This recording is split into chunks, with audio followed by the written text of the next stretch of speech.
What's up, everybody out there in YouTube land, bass fam, all of y'all? I wanted to do this mini series that talk about things you didn't learn when you started playing bass. At least for most of us. If you like me, you came from a small city, or you came from an area where people just weren't that technical. You just learned how to play the instrument. Um, a lot of these things you picked up on your way. So what I want to do for the beginners or people that may not be beginners and just don't know this stuff, I want to just kind of give you some insight on what a lot of the stuff means on bass that kind of can help you to shape your tone and become a better player and be a little bit more proficient and effective on your instrument. So one of the main things I want to jump into on this first lesson is these knobs. You know, we got you see some of these new basses. This is a Warrior bass, by the way. You see some of these new basses, they got like 10 buttons on them. You don't know what any of these buttons do. The first thing, each of your basses are going to have at least about 3 knobs. And here on my bass, the first knob obviously is the volume, you know, and that's pretty self-explanatory. The second knob is going to be your pickup, and it's controlling. Hopefully most of you know these are your pickups. This is where your sound comes from as far as your electronics in your bass. This knob controls these 2 pickups, and you can pan from front to back. Like for instance, I'm panned all the way to my front pickup here. Gives you a more deeper, darker tone. You're closer to the neck of the bass, so you're getting a little more darker sound, especially when you want to do a lot more slap bass, and or if you're doing some more of the old school P bass type playing, you want to be panned towards that front pickup. You can pan all the way to the back pickup, which gives you more of your mid-range tone or the higher end, a clean sound. It sweeps a little bit of that low end off a lot more because you're closer to the bridge of the bass. The 2 buttons back here, I have 2 stack knobs here. The top one is my highs, and the bottom one is my lows. Now my mids is this button right here at the very bottom, and I have a couple of switches on my bass. One here at the very back, it switches my pickups from single coil to dual coil, and most of the time I run them in dual coil just because it gives me that extra power that I want when I'm playing. And also this selector switch right here selects between a lot of the mid-range frequencies that I want to use, or it pulls out a lot of the different mid-range frequencies depending on where the switch is. One thing I really want to say with your bass, whatever bass you have, I don't care if it's a first act from Walmart all the way to a boutique or Federa or whatever, you have to learn the tone on your bass, because that's going to really determine what you sound like on any instrument you pick up when you start learning how to shape your own tone. Because you can get $4,000 or $5,000 bass and you can make it sound like a $200 bass if you don't know how to set your tone on your bass. Some of the newer basses, the more affordable basses, will have the tone knobs labeled, and you'll find it like on, I think I've seen that on Ibanez and some of the other kind of basses. But if you don't have that labeling on there, the best thing I would suggest you do is to go ahead and turn everything down. Roll everything back on your bass. Some basses have 2 volume knobs, and that kind of gets rid of the pickup selector switch because you can roll between each pickup. But if you have that 1 volume knob, go ahead and turn it all the way down, turn everything down, and then start back over from the beginning if you want to find out what each button does. Right now it's, you know, pretty dead. I mean, it's a pretty flat tone.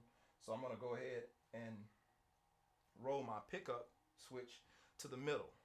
That's pretty much where I play 90% of the time, because with this particular bass, I get a pretty balanced sound having my pickup knob in the middle. I mean, just that's pretty much where my hand generally lands in a comfortable position, and I can get the tones or shape the tones that I want by playing in between both pickups for the most part.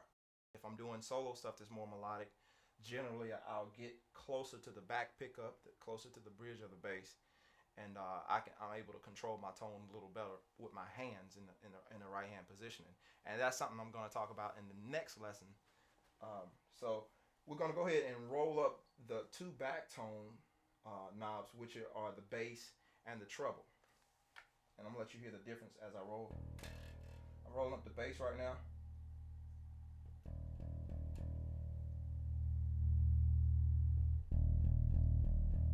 And what I'm doing right now, I'm just going through here and I'm shaping my tone. I'm acting as if I don't really know what these buttons do, and so I'm using that to shape my tone. So I'm gonna go ahead and start rolling up my highs.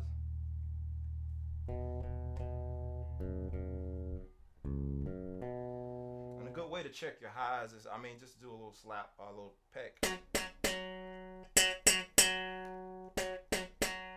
And that way you know clearly how much you have, or if you need to roll off a little bit. I'm gonna pull everything back halfway, and I'm gonna go ahead and roll up my mids to about halfway. And that's a pretty clean, balanced tone. Nothing is sticking out. You got a pretty round tone for the most part.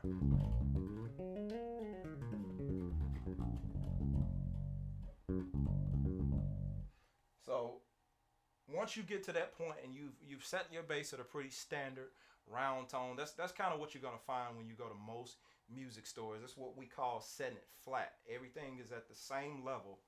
Once you get there, that's where you begin to shape your tone.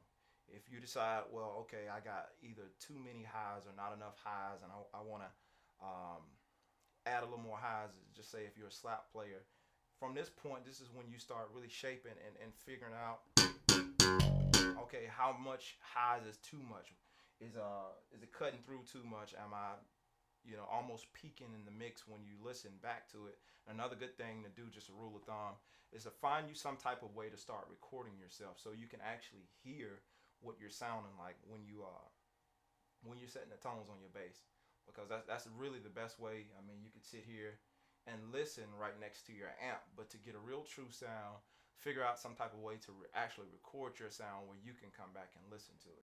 So I'm gonna start adjusting my mid range for the finger tone, because that mid range really is the thing that shapes your finger tone. For instance, I'm gonna roll all the way back off of the mid range so you can hear it.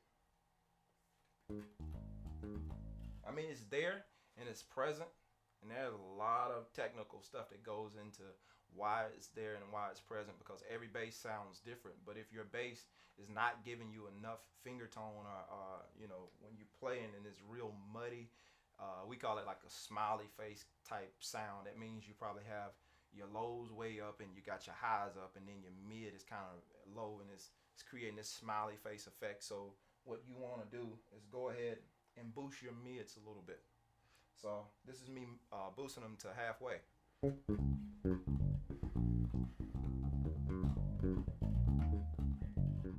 You can hear the mid-range cutting through a little bit more, and I'm going to boost it just a little bit more so I can get even more clarity in my mid-range when I'm playing.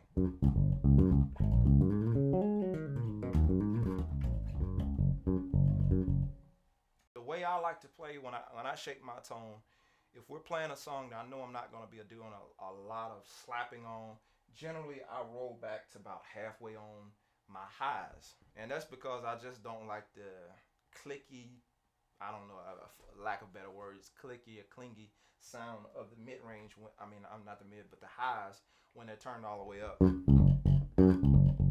It can give me a little slight buzzing sound that kind of irritates me. So I generally roll off if I'm not doing a lot of slapping, just to be able to control my tone better in the mix, or what I like to hear if I have on a set of headphones, or if I'm in a session, or whatever the case may be. These are just a few quick tips that you can do to start really shaping your tone and being able to control the sound that you're getting out of your bass. And you don't have to have a $4,000 or $5,000 bass to start shaping your tone and get what you want. Really, start where you are. I don't care if you have a $200 bass. Start where you are. Learn the tone on that bass, and watch what a difference it makes in your playing, in the clarity and everything. And when you begin to buy another bass, you'll know a little bit more about the tone and what you're looking for. I hope this stuff has helped you. Please tune in or subscribe to check out my next video, and we'll be digging more into the right hand techniques and everything like that. So peace out. Y'all take care.